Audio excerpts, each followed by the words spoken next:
Aujourd'hui, le choix alimentaire des Français se fait principalement sur des critères de santé et d'environnement. Quoi de mieux pour cela que le bio? Aujourd'hui, on va donc voir toutes les bonnes raisons qu'il y a pour manger bio. Tout d'abord, le goût. Le bio, on le sait, ça a un meilleur goût que ce qui n'est pas bio. Il suffit d'aller au supermarché, d'acheter des produits bio, d'acheter des produits non bio et de comparer. On voit très bien que les produits bio, eh bien, ils sont meilleurs. Mais pour être certain de cela, les chercheurs ont fait des expériences en aveugle. On prend des produits bio et des équivalents non bio et on bande les yeux des participants et ils doivent deviner lequel est bio sur la seule base du goût. Et bien évidemment, les participants sont incapables de faire la différence. Dans certains cas, ils disent que le bio est meilleur, effectivement, mais dans d'autres, ils disent que c'est le conventionnel qui est meilleur. Et dans la majorité des cas, ils ne voient aucune différence. La conclusion des scientifiques est donc que le bio n'a pas meilleur goût. En effet, ce qui va influer principalement sur le goût, c'est la variété. On va avoir des variétés qui vont être un peu plus sucrées, qui vont avoir un peu plus d'eau, qui vont être plus charnues, etc. Et la même variété, elle peut être cultivée autant en bio qu'en non bio.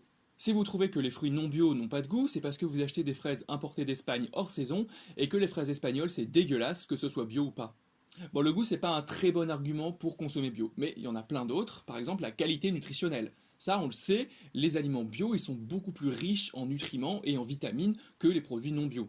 Là, pour être sûr de ça, c'est simple, il suffit d'analyser la composition des aliments et de voir s'il y a une différence entre le bio et le non bio. Et ce que les études ont montré, c'est qu'il n'y a aucune différence entre le bio et le non bio, à part pour quelques composés comme certains polyphénols, mais les différences sont marginales. Pour la viande et les produits laitiers, on aurait une différence un peu plus importante en acides gras polyinsaturés comme les oméga 3 par exemple. Mais encore une fois, cette différence, elle est marginale et elle ne justifie pas l'achat de produits bio. De manière générale, il n'y a aucune différence entre le bio et le non bio. Bon, dans tous les cas, le bio c'est meilleur pour la santé, c'est certain, parce que l'agriculture conventionnelle, ils utilisent plein de pesticides dangereux pour la santé, alors que le bio en est exempt. Biocoop nous le dit bien, leurs produits sont cultivés depuis toujours sans pesticides et sans OGM. L'agriculture, c'est une industrie qui utilise des tonnes de pesticides, des métaux lourds très dangereux qui sont épandus dans des quantités astronomiques sur les champs. Par exemple, un pesticide très toxique, perturbateur endocrinien et qui est dangereux pour les abeilles est régulièrement réautorisé suite à un intense lobbying. Alors ce pesticide, c'est pas le glyphosate. Ce pesticide, c'est l'huile de Nîmes. Elle est extraite des plantes du même nom, et donc comme c'est extrait d'une plante, c'est naturel. Comme c'est naturel, ça peut être utilisé en agriculture biologique. Ça n'en reste pas moins un produit qui tue des insectes, donc un insecticide, donc un pesticide. Vous le saviez ça que l'agriculture biologique utilise des pesticides? Un Français sur deux l'ignore. Pourtant c'est vrai, l'agriculture bio utilise des pesticides et il y a de nombreux produits mollusquicides, fongicides, insecticides, etc. qui sont utilisés en agriculture biologique. Alors oui, l'agriculture biologique utilise des pesticides, mais attention, ce sont des pesticides naturels, ce sont des biopesticides. Alors on a par exemple les produits à base de BT, dont j'ai parlé dans ma vidéo sur les OGM. Le BT c'est une bactérie, donc c'est aussi naturel, et on peut les utiliser en agriculture biologique. On a les substances à base de cuivre ou de soufre qui sont des minéraux et donc c'est naturel et ça peut être utilisé en agriculture biologique. Ah oui d'ailleurs, l'image d'épandage que j'ai mis tout à l'heure, c'est une image d'épandage de sulfate de cuivre sur un champ bio. On a aussi la roténone qui est extraite d'une plante tropicale, donc elle est naturelle, et elle a été utilisée jusqu'en 2008, où on s'est rendu compte qu'elle était liée à la maladie de Parkinson. Elle a été interdite donc en 2008, mais l'agriculture bio a eu des dérogations pour continuer à l'utiliser jusqu'en 2011, alors qu'on savait très bien que c'était dangereux. Parce que comme je l'ai dit dans ma vidéo précédente, naturel, ça ne veut pas dire sans danger. L'huile de Nîmes, c'est un perturbateur endocrinien et il est très dangereux pour les abeilles. La roténone, ça augmente les risques de maladie de Parkinson. Le cuivre, c'est un métal lourd qui s'accumule dans les sols et qui détruit la vie du sol. Bon, alors je dis pas que le cuivre est utilisé qu'en agriculture biologique, il est utilisé aussi en agriculture conventionnelle, mais en agriculture conventionnelle, on a des alternatives de synthèse comme le mancozeb par exemple, qui est beaucoup moins toxique et beaucoup moins rémanent. Et les biopesticides, devinez qui les produit? Bah, c'est Monsanto, c'est Syngenta, c'est Bayer, c'est BASF, c'est les mêmes qui produisent les pesticides chimiques. Généralement, on a des études ou des rapports qui analysent la quantité de pesticides retrouvés dans les aliments et on trouve régulièrement que les produits bio sont exempts de pesticides. La réalité, c'est que ces analyses cherchent des pesticides de synthèse qui ne sont pas utilisés en agriculture biologique. Il est donc normal qu'ils ne soient pas retrouvés dans les produits bio. Les biopesticides, eux, ne sont pas recherchés dans ces analyses, et pourtant ils ne sont pas moins toxiques, au contraire. Et dans certains cas, on retrouve même des pesticides de synthèse dans les produits bio, parce que l'agriculteur a eu des contaminations, parce que ça a été utilisé pendant le transport et le stockage, parce qu'il en a utilisé pour sauver sa récolte, ou encore il peut avoir fraudé en faisant passer du conventionnel pour du bio. Une enseigne bio en a fait les frais quand France 3 a fait une analyse et a montré que des carottes bio contenaient plus de pesticides que les non bio. Mais comme s'en défend l'enseigne Bio c'est bon, les pesticides retrouvés sont sous forme de traces infimes, 20 à 160 fois inférieures aux normes européennes. Et comme je le dis dans ma précédente vidéo, naturel ou pas, un pesticide ça reste un pesticide et c'est toxique. Mais c'est la dose qui fait le poison. Qu'il soit bio ou pas, nos aliments contiennent des pesticides, mais dans des doses infimes qui n'ont aucun impact sur notre santé. Pour voir si l'alimentation bio diminue le risque de cancer, une étude chez 623 000 femmes a comparé l'incidence de cancer en fonction du type d'alimentation. Les chercheurs ont trouvé que, de manière générale, il n'y a aucune différence dans l'incidence de cancer. Avec l'exception du lymphome non hodgkinien, où on a un peu plus de cancer dans une alimentation non bio. Sauf que cette différence, elle n'est pas très significative. Et on a aussi l'exception des cancers du sein, des ovaires et de l'utérus, sauf que là, c'est l'alimentation bio qui a plus de cancers. Mais là non plus, les différences sont pas très significatives. Finalement, on peut raisonnablement dire que dans un sens comme dans l'autre, on n'a pas vraiment plus de cancer. Et ça paraît logique. Regardons un petit peu quelles sont les principales causes de cancer. Selon l'OMS, les principales causes de cancer sont le tabagisme, qui à lui seul représente 22% des morts liées au cancer, l'alcool, la sédentarité et l'alimentation. Et d'autres causes comme certains pathogènes comme le papillomavirus, les rayonnements solaires, la pollution de l'air, etc. Alors l'alimentation, elle a bien un rôle dans l'apparition de cancer. Mais regardons d'un peu plus près. Là où l'alimentation va jouer un rôle dans l'apparition de cancer, c'est dans l'obésité. L'obésité est un facteur de risque de cancer. Donc là, rien à voir avec le fait de manger bio ou pas bio. Il y a aussi le fait de ne pas manger assez de fruits et légumes. Là aussi, rien à voir avec le fait de manger bio ou pas. Et enfin, on a les contaminations par les mycotoxines, qui sont des toxines cancérigènes produites par des champignons. Et là, ironiquement, les pesticides, ils permettent de lutter contre ces contaminations. Les pesticides, ils sont donc d'utilité sanitaire. Manger bio, ça n'a pas d'impact sur les risques de cancer. Alors le journal Le Monde Planète a publié un article le 26 octobre 2017 dans lequel il parle de tous les bénéfices d'une alimentation bio prouvés par une étude scientifique. Alors les médias, ils ont généralement du mal avec les études scientifiques. Ils les lisent pas en entier. Cette étude, c'est une méta-analyse, c'est-à-dire que c'est une étude qui se base sur plein d'autres études et qui réanalyse les résultats de ces études. Cette méta-analyse, elle est basée sur les études que j'ai déjà citées, donc celles sur les différences en phénol et en oméga 3, et il précise bien que ces différences sont marginales, et elle se base aussi sur l'étude sur le cancer. Et là, bizarrement, ils oublient de voir que le bio cause plus de cancer des ovaires, de l'utérus et du sein. Cette méta-analyse, elle voit aussi que la consommation d'aliments bio est corrélée à une diminution du risque d'allergie et d'obésité. Cependant, elle précise bien que s'il y a corrélation, on ne peut pas déterminer s'il y a un rôle causal de l'alimentation bio dans ces diminutions. Parce que moi, je peux vous montrer que l'augmentation de la consommation de bio aux États-Unis est corrélée à l'augmentation de l'autisme là-bas. Pourtant, ça ne veut pas dire que manger bio rend autiste. Si on a ce lien avec l'alimentation bio, c'est très probablement parce que les gens qui consomment bio font aussi très attention à leur alimentation. Ces diminutions de ces risques est donc liée à manger plus sain et non pas à manger bio. Parce que manger bio, ça ne veut pas dire manger sain. L'agriculture bio, elle a beaucoup plus de risques d'être contaminée par des Escherichia coli, par des salmonelles, etc. Parce que le bio, c'est fertilisé avec du fumier. Le fumier, c'est du caca. On a aussi plus de chances d'être contaminé par des mycotoxines, par des mauvaises herbes toxiques comme le datura, etc. Tous ces risques peuvent être diminués en utilisant des pesticides. Parce que oui, les pesticides, c'est aussi une question de santé publique. Et pour terminer avec cette affirmation que le bio serait meilleur pour la santé, il y a une alternative au Nutella qui est bio. Mais ça reste une pâte à tartiner qui est blindée de sucre et de matière grasse qui est très mauvaise pour la santé. Bio, ça ne veut pas dire bon pour la santé. Bon, alors, le goût, la qualité nutritionnelle, la santé, c'est pas des bons arguments pour manger bio, mais de toute façon, le bio à la base, ce n'est pas une alternative de santé, c'est une alternative environnementale. L'agriculture bio, c'est une agriculture respectueuse de l'environnement. Bah non. L'agriculture bio, comme je l'ai dit, elle utilise des pesticides.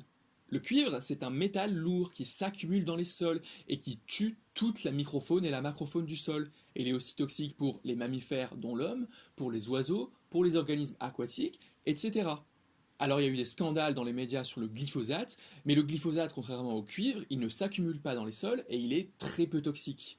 Et comme pour le glyphosate, l'autorisation du cuivre allait expirer début 2018 et elle a été renouvelée malgré toutes les études qui démontrent sa toxicité. L'huile de Nîmes ou le spinosade, ils sont dangereux pour les populations d'insectes, notamment les abeilles. Pareil, on a eu des scandales sur les néonicotinoïdes. Les néonicotinoïdes, ils sont dérivés de la nicotine. La nicotine, c'est naturel. Mais avec la chimie, on est capable d'ajouter quelques petites fonctions par-ci par-là pour modifier la structure de la molécule et donc modifier ses propriétés. Grâce à la chimie, on va pouvoir rendre la molécule moins toxique, moins rémanente dans l'environnement, etc. La chimie, c'est diabolisé, mais la chimie, c'est bien mieux que la nature pour créer des molécules qui sont peu toxiques, parce que la nature, elle les a pas étudiées pour ça. Les pesticides naturels, ils sont beaucoup moins efficaces et on doit les utiliser en quantité beaucoup plus importante. Les néonicotinoïdes, l'EFSA a dit récemment qu'ils étaient toxiques pour les populations d'abeilles aussi. On a une alternative qui s'appelle le sulfoxaflor. C'est une molécule un peu similaire qui agit sur les mêmes récepteurs, sauf qu'elle est beaucoup moins toxique et beaucoup moins rémanente dans l'environnement. Mais là aussi, ça fait un scandale dans les médias, alors qu'ils sont beaucoup moins toxiques et beaucoup moins rémanents, alors que l'ANSES avait autorisé leur utilisation sur la base d'études toxicologiques. Bon, les pesticides, c'est pas tout. L'agriculture bio utilise des pesticides, certes, mais l'agriculture bio, c'est aussi un ensemble de pratiques. Quel est l'impact de ces pratiques sur l'environnement? Alors une étude a cherché à comparer l'agriculture bio et l'agriculture conventionnelle sur différents facteurs environnementaux. Les émissions de gaz à effet de serre, l'utilisation des surfaces, l'eutrophisation, c'est-à-dire une contamination par des fertilisants qui va entraîner une prolifération incontrôlée des plantes et des algues, l'acidification et l'utilisation d'énergie. Ce que l'on voit, c'est que l'agriculture bio est meilleure, dans très peu de cas. Dans beaucoup de cas, il n'y a aucune différence, et dans beaucoup de cas aussi, c'est l'agriculture conventionnelle qui est meilleure. Pour l'eutrophisation et l'acidification notamment. Ça s'explique par le fait que l'agriculture bio, elle utilise du fumier comme fertilisant.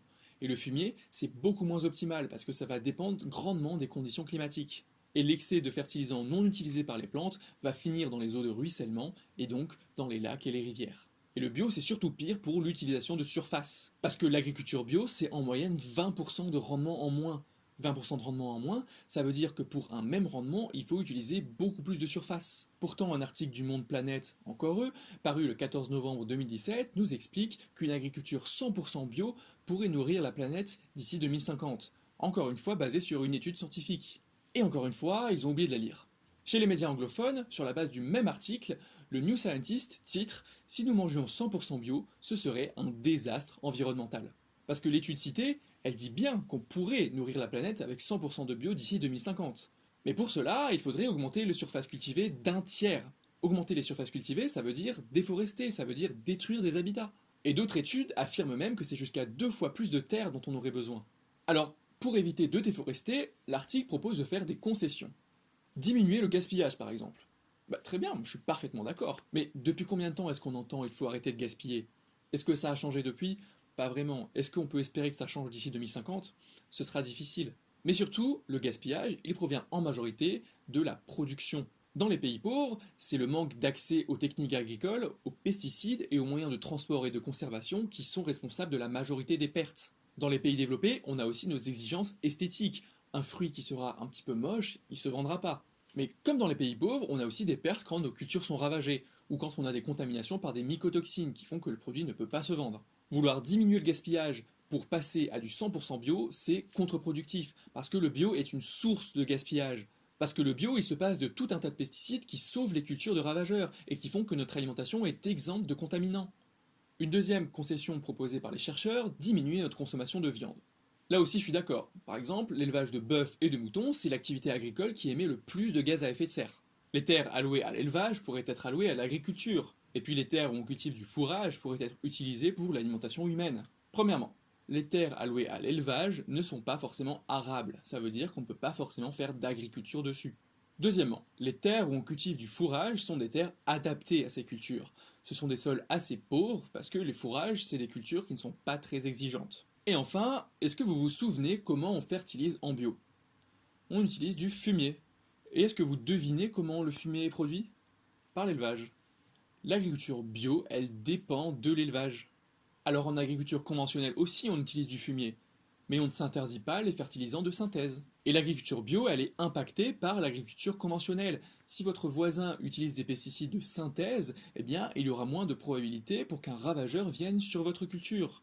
Si on passe à du 100% bio, ces effets-là ne seront plus là, et donc les rendements vont chuter. Et là, c'est plus un tiers ou 2 fois plus de terre dont on aura besoin, mais c'est beaucoup plus.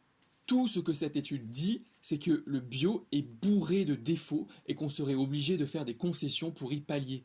Toutes ces concessions, elles sont envisageables, c'est très bien de vouloir diminuer le gaspillage ou de vouloir diminuer notre consommation de viande. Mais pourquoi le faire au nom d'une agriculture qui n'est ni efficace, ni meilleure pour la santé, ni meilleure pour l'environnement? Ces concessions, on peut très bien les faire en continuant l'agriculture conventionnelle, et ça serait optimal. L'agriculture bio, elle se passe aussi d'herbicides, parce qu'il n'existe pas d'herbicide naturel à ce jour. Donc du coup, elle est obligée d'avoir recours au labour. Le labour, j'en ai déjà parlé dans ma vidéo sur le glyphosate, c'est une technique qui détruit la vie du sol et qui favorise l'érosion. L'agriculture bio, elle se passe aussi des OGM. Tous les arguments qui sont donnés à tort au bio, on peut les attribuer aux OGM. Pour un meilleur goût, on peut identifier un gène de biosynthèse d'un composé qui va donner du goût et l'insérer par génie génétique dans notre plante. Pour une meilleure qualité nutritionnelle, on peut jouer sur les voies de biosynthèse de différents composés pour par exemple augmenter la teneur en oméga 3, diminuer la teneur en acides gras saturés, etc. On a aussi plein d'aliments qui sont enrichis en certains composés, comme le riz doré qui est enrichi en bêta-carotène, on a des carottes enrichies en calcium, etc. Pour que ce soit meilleur pour la santé, déjà une meilleure qualité nutritionnelle va être meilleure pour la santé. Mais on a aussi des cacahuètes hypoallergéniques par exemple. On a aussi les OGM BT qui permettent de lutter contre les contaminations aux mycotoxines. Pour que ce soit meilleur pour l'environnement, on a par exemple les OGM BT qui permettent de diminuer grandement les quantités d'insecticides utilisés. On a les OGM résistants au glyphosate qui permettent de l'utiliser en remplacement d'herbicides bien plus toxiques. Et les OGM, ça peut aussi permettre d'augmenter les rendements. Le bio, on l'a vu, c'est 20% de rendement en moins. Les OGM, c'est en moyenne 20% de rendement en plus. Ça veut dire que pour un même rendement, on a besoin de moins de surface. Ça veut dire qu'on va limiter la déforestation et qu'on va limiter la destruction d'habitats. Ah, et vous voulez diminuer le gaspillage? On a les pommes OGM Arctic Apple qui ne brunissent pas et qui donc peuvent être conservées plus longtemps, et on diminue ainsi le gaspillage. Et on a plein d'autres initiatives en biotechnologie pour que les aliments se conservent plus longtemps et donc diminuer le gaspillage. Et contrairement à ce qu'avance M. Nicolas Hulot, le ministre de la Transition écologique, on ne peut pas se passer de pesticides. L'Institut technique de l'agriculture biologique lui-même le dit lorsqu'il demande des dérogations pour continuer à utiliser des produits à base d'huile de Nîmes. L'agriculture ne peut pas se passer de pesticides, qu'elle soit bio ou pas. Et si on s'en passait, là encore, les rendements chuteraient et on aurait besoin d'encore plus de terre.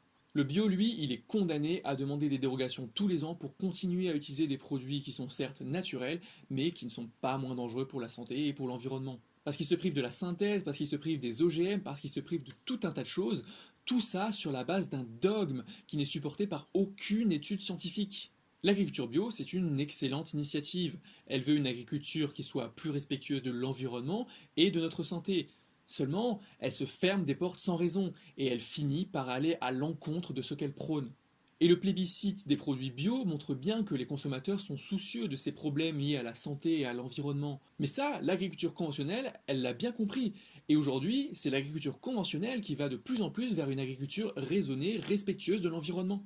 On s'éloigne de plus en plus de la monoculture pour aller vers des rotations, vers du couvert végétal permanent, etc. On a différents labels non bio qui s'engagent à diminuer grandement les quantités de pesticides utilisés. On a aussi l'agriculture de conservation qui, grâce à l'utilisation raisonnée de glyphosate, permet d'éviter le labour et donc de favoriser la vie du sol et d'éviter l'érosion. Aujourd'hui, le bio, c'est un argument marketing. C'est une jolie étiquette verte qui double le prix pour un produit qui n'est ni meilleur pour la santé, ni meilleur pour l'environnement. Alors plutôt que gaspiller votre argent, si vous êtes soucieux pour votre santé, avec la même somme, vous pouvez acheter 2 fois plus de fruits et légumes. Et manger plus de fruits et légumes, ça c'est prouvé pour être meilleur pour la santé. Et si vous êtes soucieux pour l'environnement, alors gaspillez moins, mangez moins de viande. Mais soutenez les initiatives de l'agriculture conventionnelle. Le développement de pesticides de plus en plus optimisés, leur utilisation de plus en plus raisonnée, tout ça avec un coup de pouce des biotechnologies pour nous apporter de nouvelles variétés. Tout ça pour une agriculture de plus en plus durable et respectueuse de l'environnement.